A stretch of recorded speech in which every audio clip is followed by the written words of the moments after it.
Hot stove conversations about baseball, history, football, and current events that may leave you saying there's more to consider. Now, here's your host, Jack Moore. All right, welcome to another edition of More to Consider. Today I have on a gentleman, Dr. Michael Pariser, and he's served for over 25 years. He's experienced in treating emotional issues. For much of that time, he was a licensed psychotherapist and a certified psychoanalyst, and now he is operating basically as a professional coach of people kind of getting through life's issues, etc. Doctor, how are you, sir? I'm fine, thank you very much. Thanks for having me on. Okay, so you've recently written, I don't know how recently, but I know that you've written a book. You're in Los Angeles, California. You've written a book called No More Mr. Nice Guy, and you have a little addition to your title there, and that is The Hero's Journey. The Hero's Journey. Okay. The reason, let me say why I have that addition.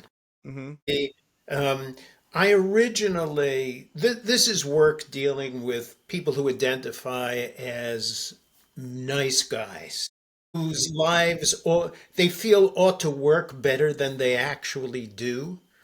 And so years ago, I read a book called No More Mr. Nice Guy by a man by the name of Dr. Robert Glover. And a lot of people have read this book, and it really, really, really kind of nails the nice guy syndrome. And I read it, and it just changed my life because I used to think that I was in therapy and I had 1,000 problems, 1,000 little tiny problems like a swarm of bees. And then I read his book and I realized I had one big problem, like a bear, instead of a swarm of bees. And then I went to work on that issue, that central issue. And very quickly I started, because I was a psychotherapist, working with men with the same kind of issue. And at that time, I was living on a boat in Marina del Rey in Los Angeles. And Robert Glover was going back and forth I went and did a workshop with him. I became friendly with him. He was going back and forth from Washington, Seattle, Washington, where he lived, to Mexico, where he now lives. And he would stop in Los Angeles and stay on the boat. And we would have dinner and we would talk about all these ideas, and we did some workshops together. One of the things that happens when you read his book is you go, wow, he nails it, right? He must have been like watching me and taking notes to write this book, right? How does he know me so well? But that's the strength of the book. The weaker part of the book, or the less strong part of the book, is that it doesn't really tell you what to do next. Yeah, I totally agree. So I said to him, Robert, you really ought to write a workbook to go along with your book. And he said, I don't want to. And I said, well, I'll tell you what, I'll write it with you. And he said, I don't want to. You write it. So I started working on a workbook, and little by little, it became more than that. It became my ideas as well as his ideas, and I incorporated a kind of a structure from Joseph Campbell, the hero with 1,000 faces, his idea of the hero's journey. So what I do in the book that I wrote, it's a series of exercises and understandings that take men on a hero's journey from, passive Mr. Nice Guy, passive, accommodating, people-pleasing Mr. Nice Guy, to solid, stand-up, integrated man.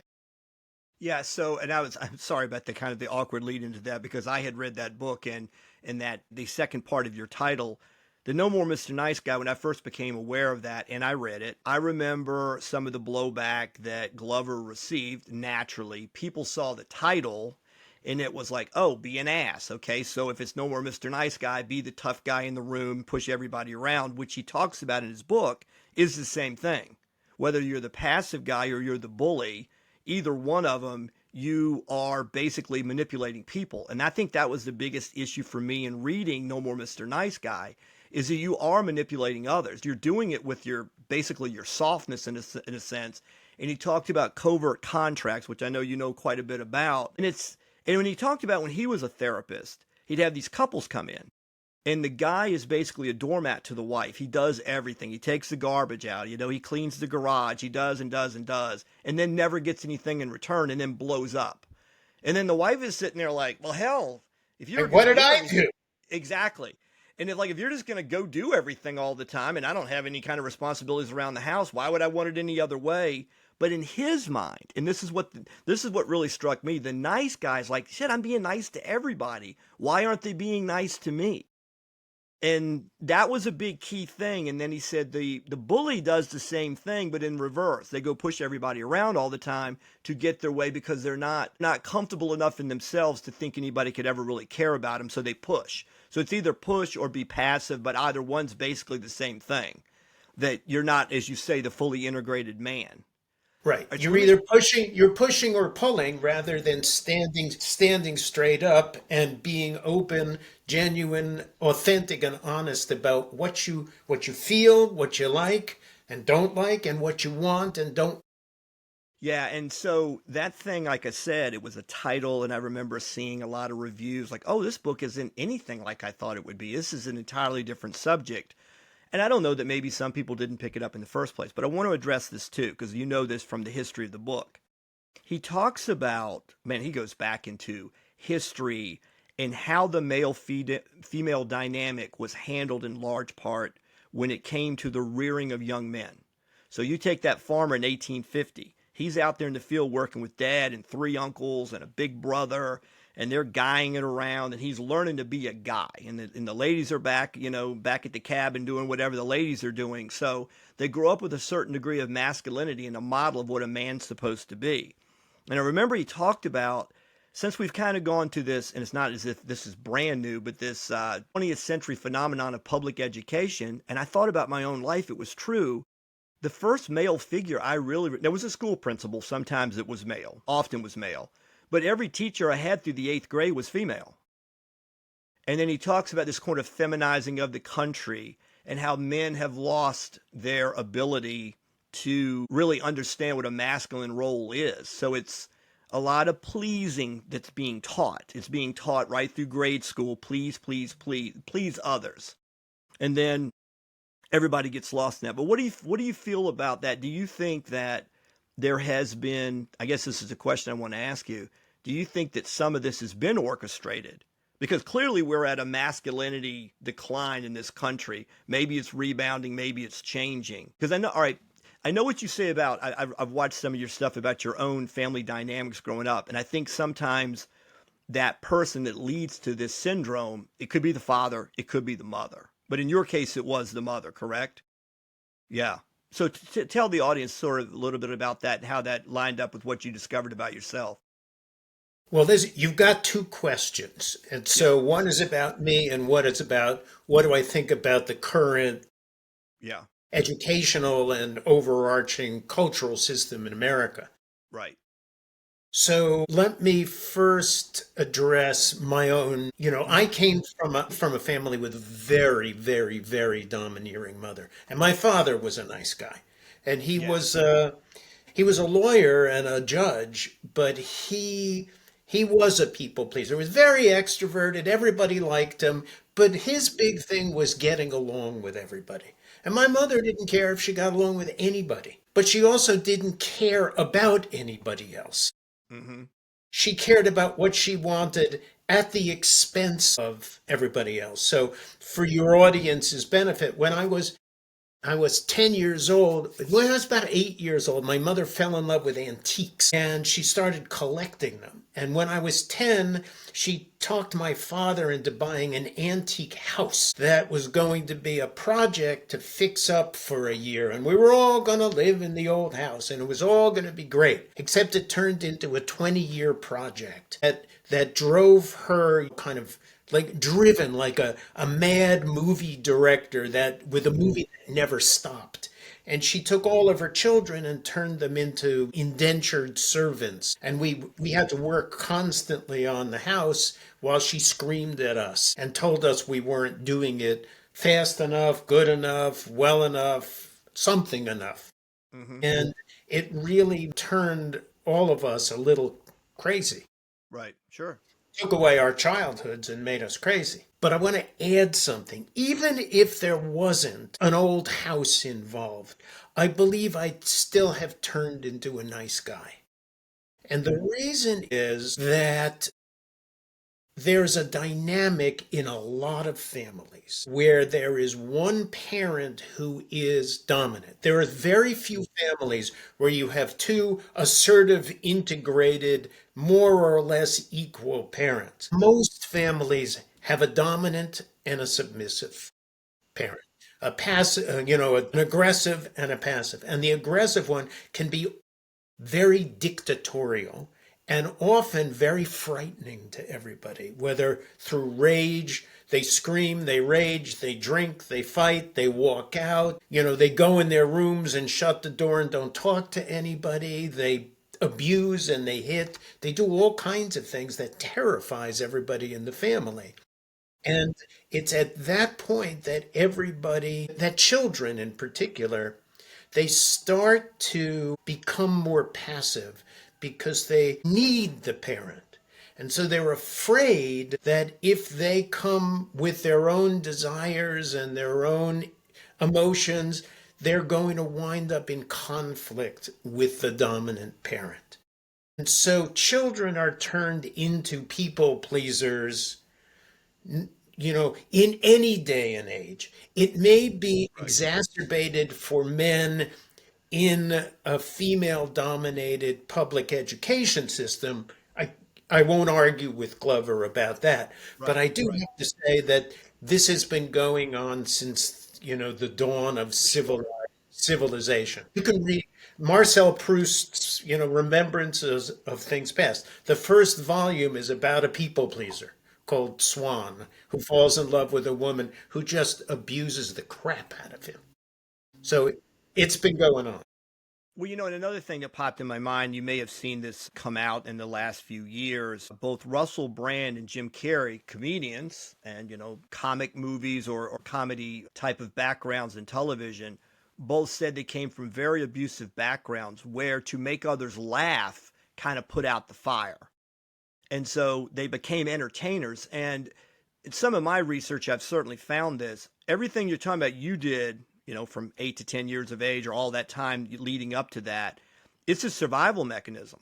And like you said, you don't want the parents to abandon and you don't want to trigger the next explosion.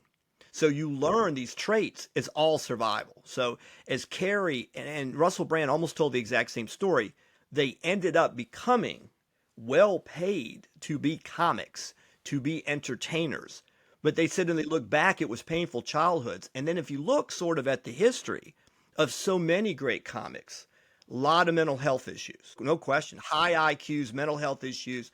And they always tended to have the alcoholic father or the craziness at home or whatever it was. And again, what was the best anecdote at the time was make everybody else laugh.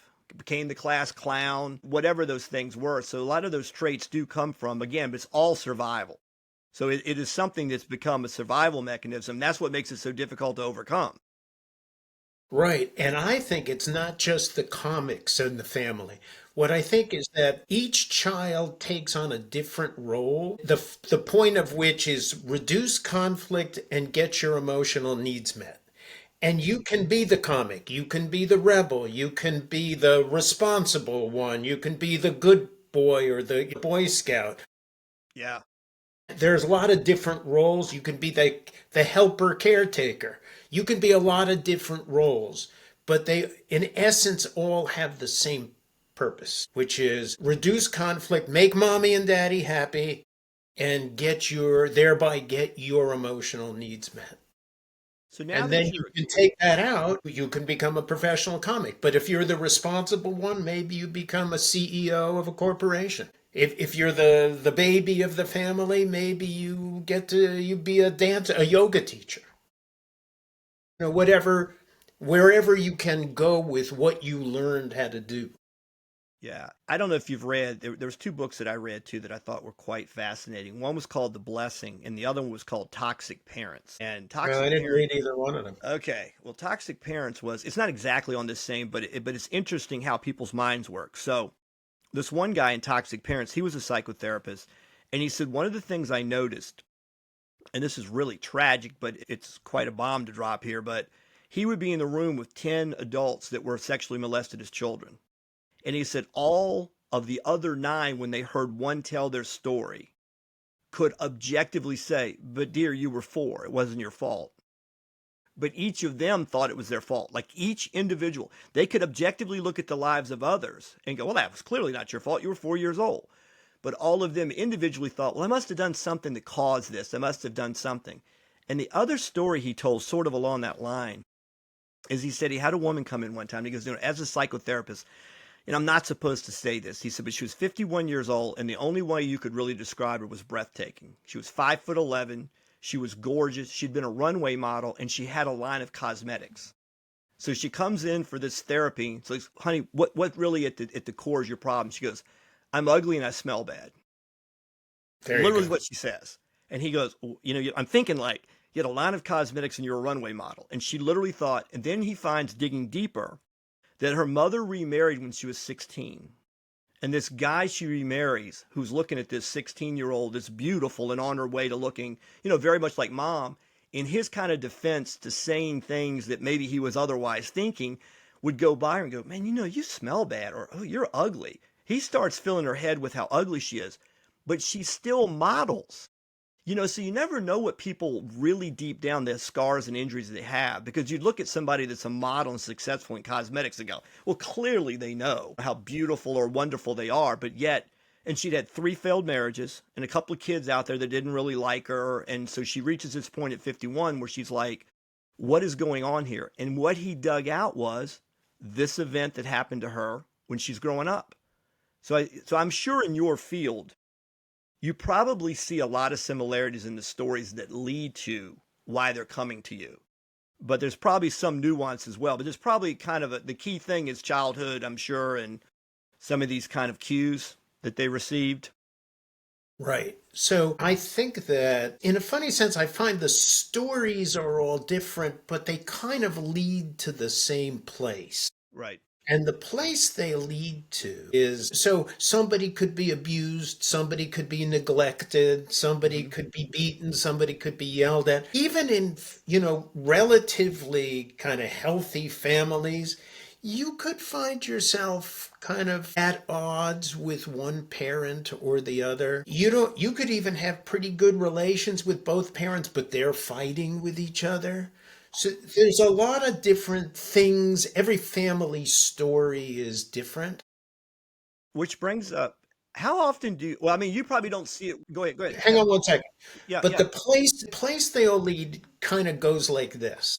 Like, let me see if give me a minute to try to lay it out. Right, sure. So there's a kind of a mismatch, a disjunction on a small scale, right? But it gets repeated over and over and over and over, right? So the straws are beginning to pile up on the camel's back.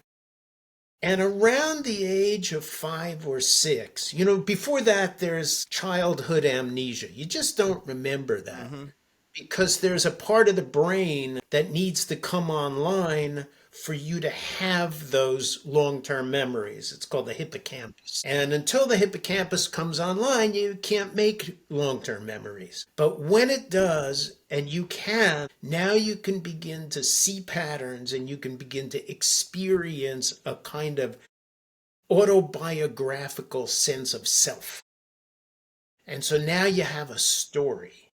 And the story is often, from the child's point of view, I'm to blame for the mismatches. I'm to blame for the abuse that I'm getting. There can't be anything wrong with mommy and daddy, right? Children can't think that at that age. Later, when they turn 9 or 10 or 12, now they can start to think, wait a minute, Daddy gets, he drinks a lot. He screams. Oh, right. Okay. But when you're 4 or 5 or 3, you can't think that. You have no way of understanding, daddy's got money problems and mommy and daddy are fighting, or mommy's depressed and didn't take medication, whatever, you can't think it. You don't have the sophistication. So you wind up blaming yourself, and little by little, the repeated blame adds up to something like, there's something wrong with me. There's something fundamentally wrong with me, and that makes me less, I'm bad in some way. I'm ugly. I'm stupid. I'm short. I'm fat. I'm less than. I'm subhuman.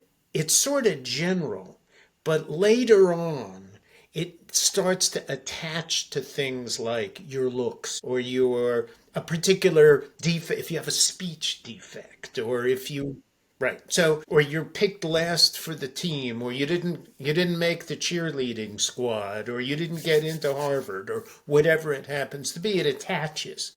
That's what's wrong with me.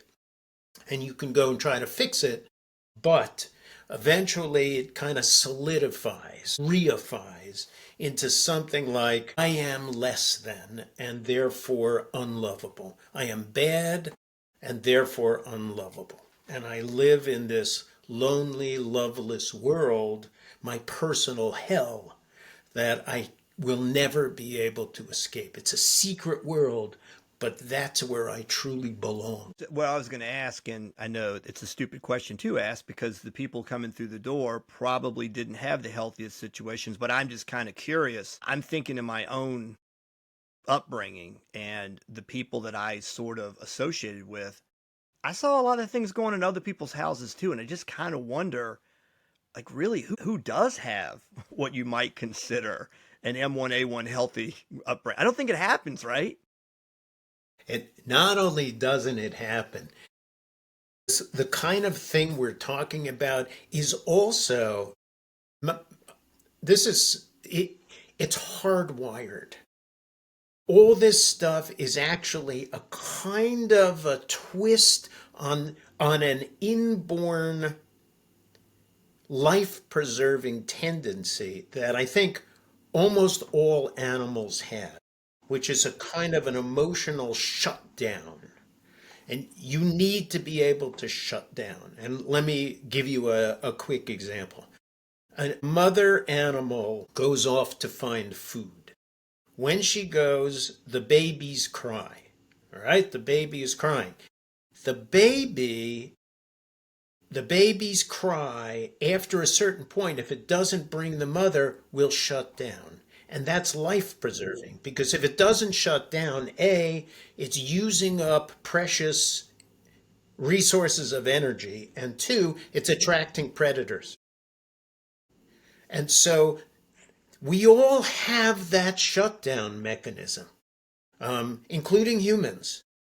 And and this is what keeps happening. We keep shutting down because of the mismatches, or because we're not getting what we need. And so now you bring in families where no one is perfect. There is no perfect family. There is no such, there are no perfect people, so there can't be a perfect marriage, so there can't be perfect parents, and there can't be a perfect family. So this stuff is inevitable.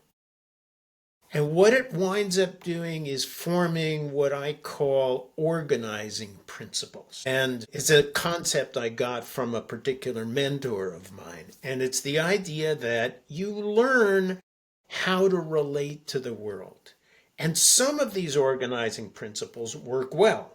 Like, look both ways before you cross the street. That's an organizing principle. Streets are dangerous. That's the organizing principle. You look both ways, you can cross the street safely. Great. Then there's other organizing principles like big boys don't cry. Is that as useful? Not quite. It can be helpful sometimes.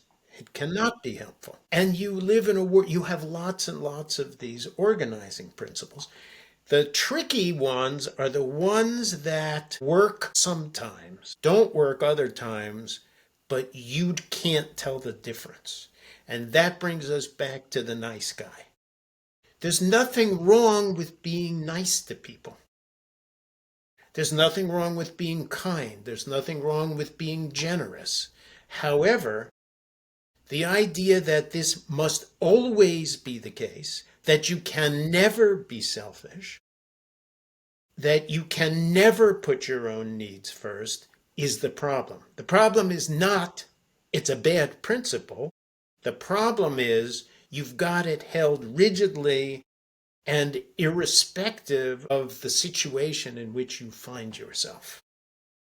And that's the problem with nice guys. Getting back to like what I opened with in Glover's analysis, again, what really struck me was not only the weakness that one has by following the syndrome or pattern of the nice guy, it was how much it is a form of manipulation in that, like I said, the covert contract, it really is blindly going through life thinking, well, if I'm just nice, somebody's going to be nice to me, that I'm going to get something met. It's just a really flawed strategy in some sense. And it leaves a lot of... I'm gonna Okay. argue with you. It's Okay. semi-flawed, okay? Okay. And it's more complex than that. So if I'm a nice guy, I'm going to give you an analogy first. So imagine there's a car in the road and there's two guys pushing it in opposite directions and it's moving in one direction. Who's strong? Well, whichever direction opposite the one that's pushing this actually gaining ground would be the stronger.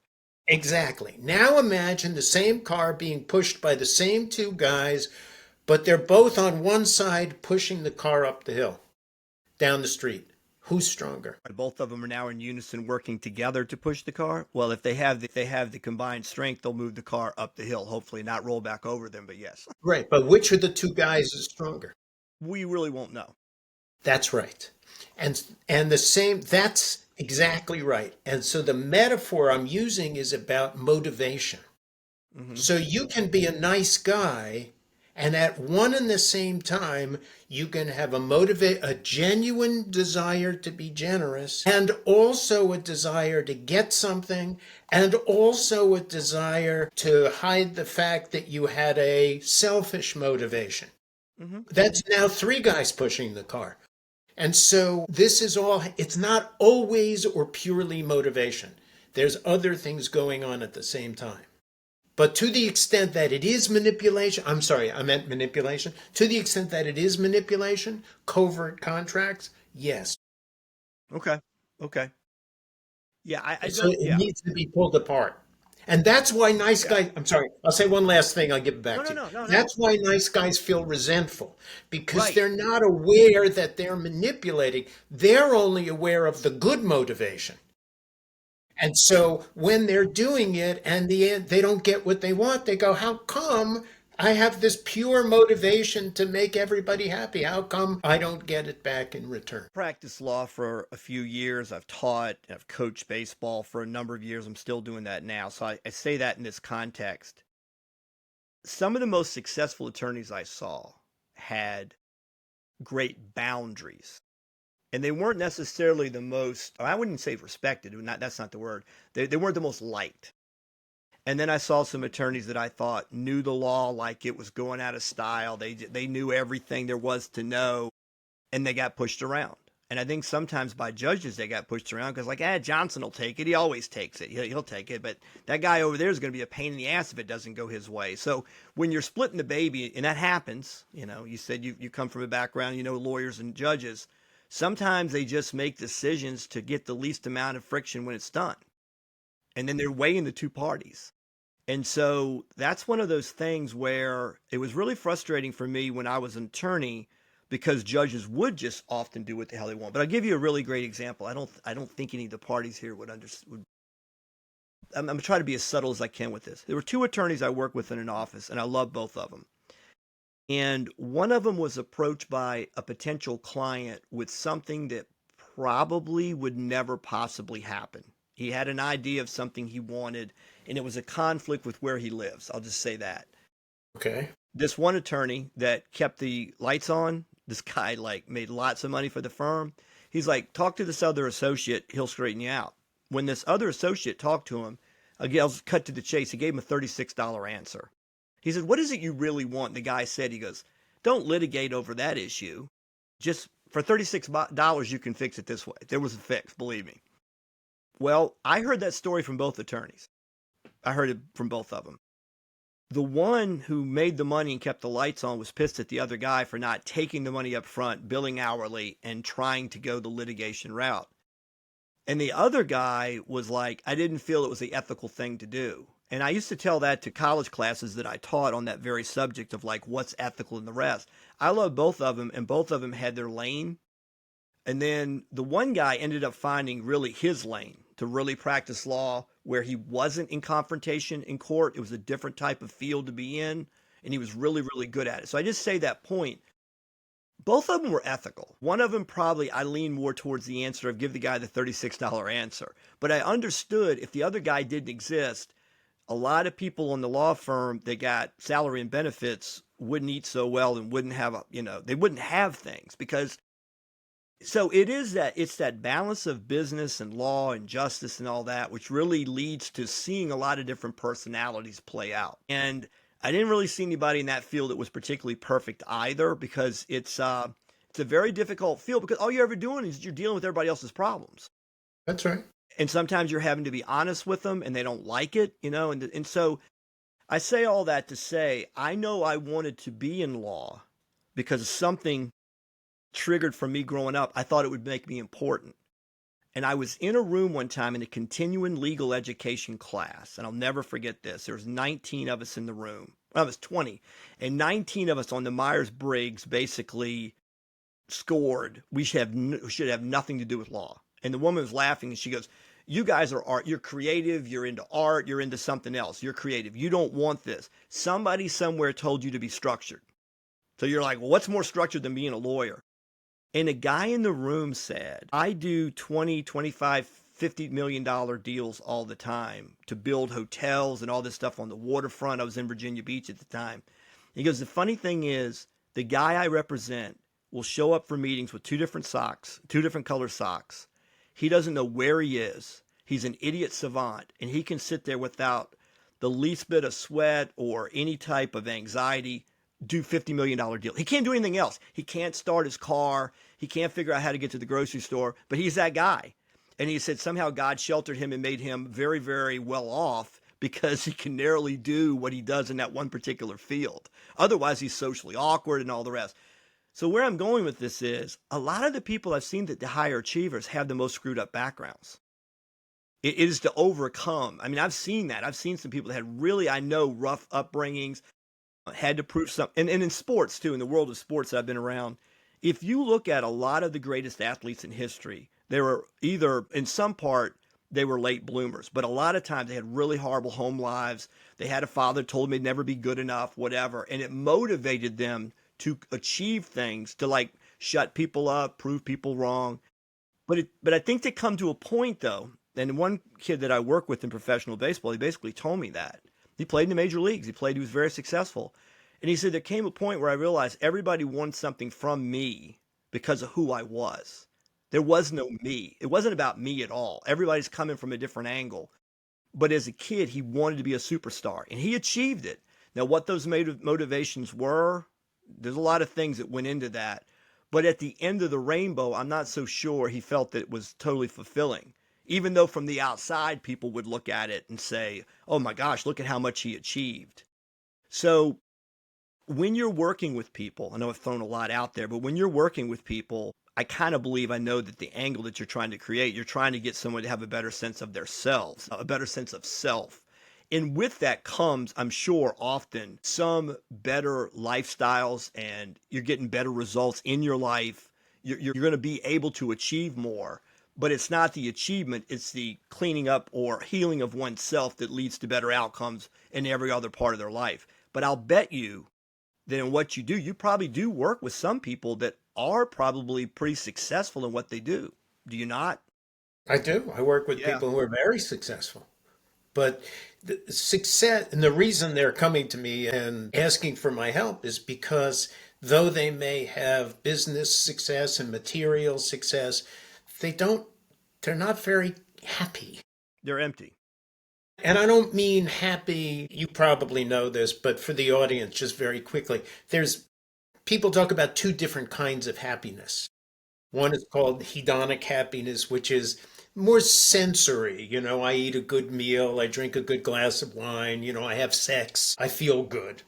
But the other is called eudaimonic happiness, and it's about, is my life rich? Is it meaningful? Am I content? Am I happy with where I am in life? And that's where they're really missing out. And the people who come to me, that's something that I try to help them with, is to lead richer, happier lives by having a better relationship with yourself and then with other people. Yeah, and I mean, I guess basically what I was also illustrating is sort of the classic, workaholic. They've put all of their life into their work because nothing else is lining up, and then there's a great sense of helplessness, or you feel empty in the end. There's no real joy there. I just want to be careful about something. So I'm Yeah. going to give you an example. There are everybody's different. I mean, we're all similar in certain ways, but we're also all different. So I think about Thomas Edison, right? Hmm. Nobody worked harder than Thomas Edison. He was in his lab from the minute he woke up to the minute, in fact, he slept in his lab. In fact, he invented a machine that when he would sit in his chair and if he got too sleepy, the machine would wake him up if his chin felt, and he was happy as a lark. All he wanted to do was invent. All he wanted to do was work. Everybody's different in that sense. Sure. Some people want to work. Some people talk about work-life balance. Good for you if Hmm. that's what you want. And so my job is not to impose my Right. set of values. My Right. job is to find out what matters to you and help you realize it. So, what are some of the, I guess, most common approaches? I know a little bit from Glover's book, and one of it was like I remember is like don't let people talk to you a certain way, and the thing you mentioned right from the start about asking people when you need or you feel like you have a desire. And I know from watching some of your other podcasts, it could be as simple as you have a significant other and what are we going to have for dinner tonight? And trying to overcome the fear of, I want to weigh in on this, not just always defer and say, okay, baby, what do you want? So I know it's probably small steps at first, but what are some of the areas that people can gain from your training, those first steps towards being able to express themselves and maybe feel comfortable with it? Because I know it's probably a really uncomfortable process at first. Man, it is so uncomfortable. Like for so many people, particularly people pleasers, and particularly people pleasers who are already in relationship with someone who has strong opinions. Hmm. So, and with whom they're in some symbiotic relationship, because now they need to change something that's really kind of tightly set. Small steps is the answer. And so the first things that I try to help people to do is to learn how you feel, learn what you like and don't like, and then learn what you want. And in terms of learning how you feel, I like to help people I do body scans with people and help them to see that emotions are based in the body. Hmm. And then I help them to sort out like what sensations translate to what emotions. So queasiness in the stomach and tightness in the shoulders are anxiety. They're associated with anxiety. And clenched fists and a tight jaw are associated with anger. Heaviness here and slumped shoulders, sadness. So you can kind of learn and then you can start to monitor your own body so that you know how you feel in any given situation. I teach people how to want. Remember going back to the idea that if you have a dominant parent, you do what you're told and you try not to piss them off. Well, eventually, if you have a parent that you're going to be in conflict with, you stop asking for what you want. And then for a lot of people, you can actually stop knowing what you want. You actually don't know anymore. A lot of nice guys and nice girls, people pleasers of both genders, they don't know what they want. If you ask them what they want, they'll stare at you because they have no idea. Because the process of desiring has gone offline. And one of the things that I do is to try to reanimate desire. So an exercise I do with them is I send them out in the world and I say, go want things. Just walk down the street, look at a car and say, I want that car. Or look at a shop window and see something and just say to you and say, I don't want that, I do want this. Look at other people and say, I want to date that person. I want to be with that person. Look at a singer, a movie star. I want to spend an afternoon with that person. I want things. You don't have to get them. You'll never get them. You can look at a Rolls Royce and never be able to afford it, but you can want it. And so then I have them do something more active. So let's say the example you brought up of what do you want for dinner?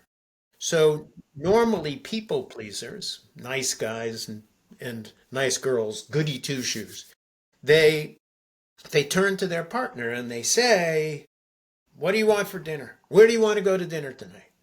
And then the other person tells them. But what I train them to do is go off by themselves, sit in their bedroom, take a walk, take a drive, sit alone for as long as it takes and ask themselves, what do I want for dinner? Where do I want to go for dinner tonight? And then present it to the other person. Not like, would it be okay if, or, if you don't, just say it. Say, honey, I'm jonesing for lasagna tonight. Why don't we go to Vito's? And then shut up. That's a key step. Shut up. Don't And try to wait. explain it. Yeah, don't explain yourself Don't away. apologize Yeah, because Vito's is what? It's closer yeah, than the sushi. Don't just shut up. right. That's really hard for a lot of people. Yeah, The shutting up part is very hard. The waiting for an answer, because what they're actually in there kind of neurotically waiting for is to get whacked upside the head for expressing desire. And so they're waiting for the axe to fall. So waiting makes them very nervous. So you have to wait, tolerate the anxiety, and see what happens next. And one of two things is going to happen: yes or no. If it's yes, don't say anything else. Just go get your coat and the car keys and get in the car and go to Vito's for lasagna. If the answer is no, then I say, now the other person, I'm not a bully. I'm not an asshole. I'm not a dictator. I've said what I want. Now you say what you want. What do you want?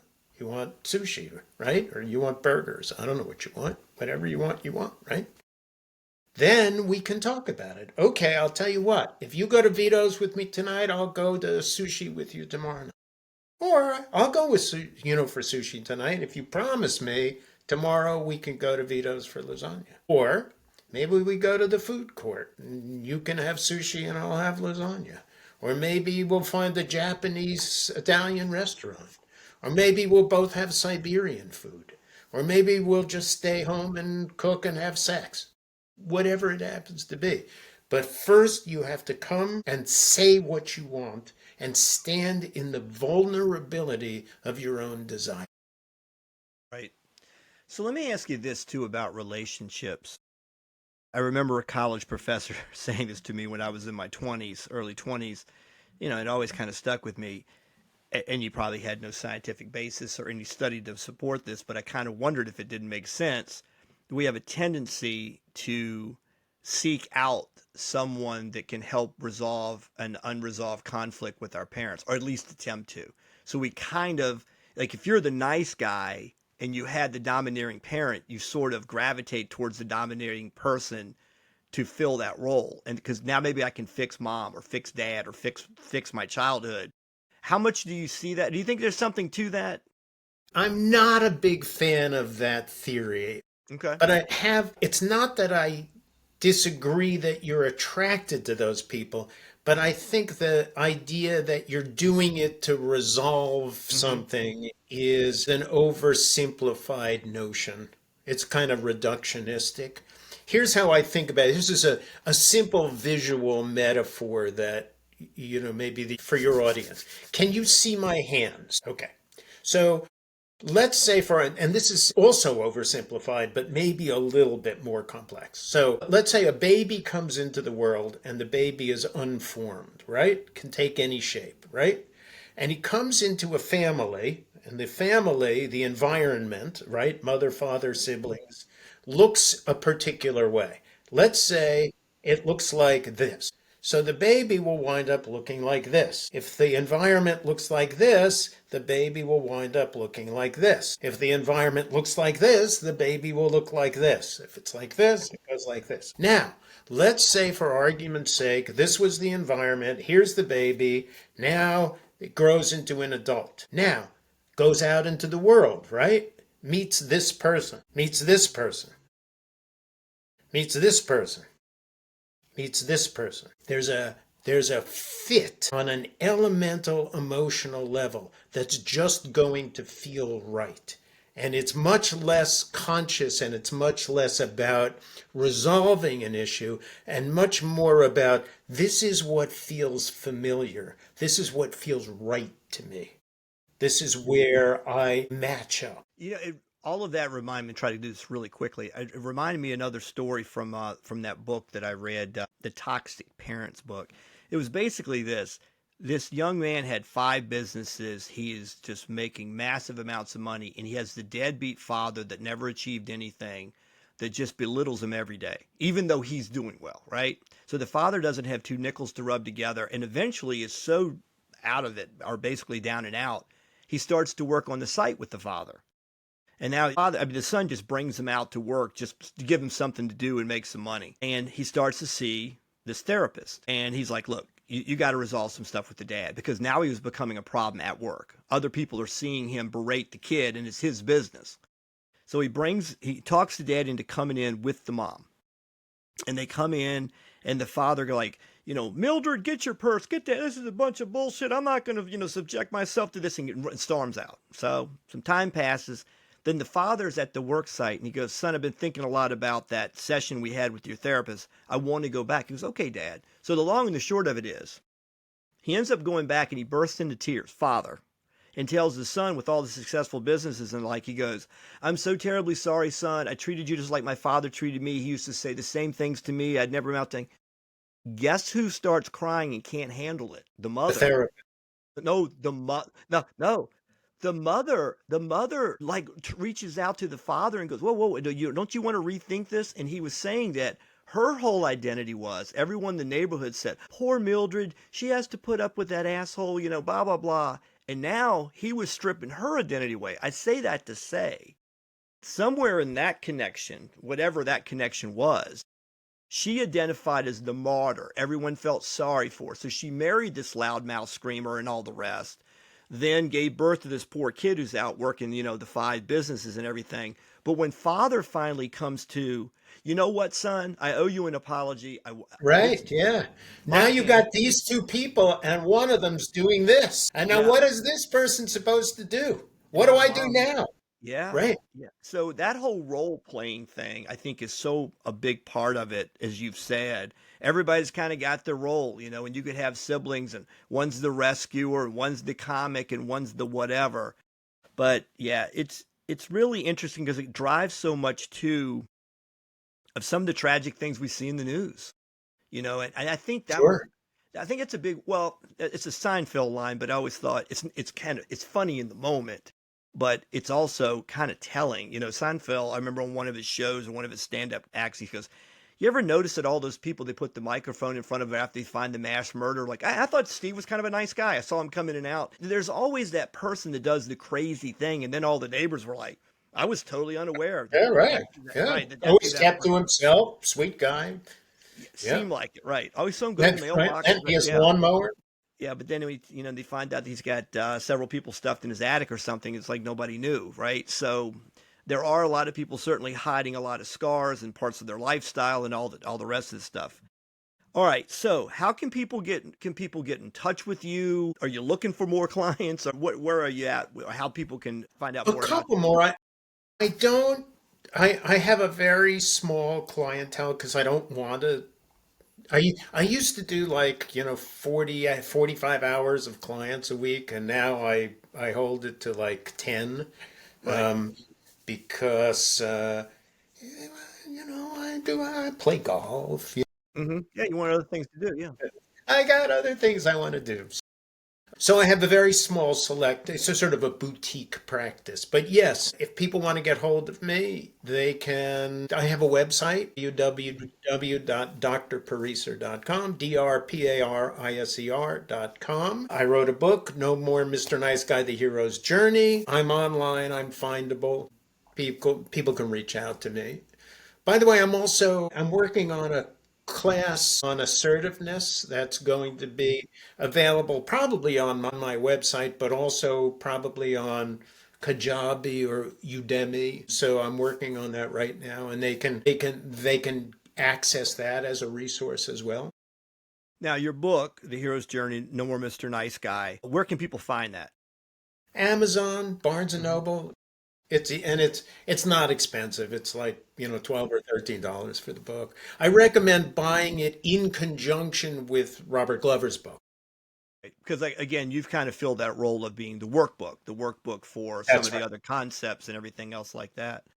Well, Doctor, I really appreciate you coming on, man. It's been great, and Thank hopefully we can you. do something like this again. Anything else you want to say to the audience on the way out? No, you know what I want to say? I want to say that I'm very big into emotional intelligence, and I just want to say to the audience, keep working on that stuff. Keep working on raise your EQ, become more emotionally aware, become more empathic, become better at interpersonal, emotional, social skills, and your life will get a lot better in the process. So let me ask you that. Okay, now that you brought that up, what is Okay. it? What is it like a nice Reader's Digest kind of definition? What we could put on a postcard of what really is emotional intelligence? What is that? It's a set of competencies. It's not one thing. It's a set of competencies that enable you to function well in the world. And the number one competency is emotional self awareness, knowing what you feel. Associated with that is number two, emotion management, which is having these feelings in a useful range. So it's not so little you can't use it, and it's not so big it's driving you into crazy impulsive action. Competency three is empathy, knowing how other people feel.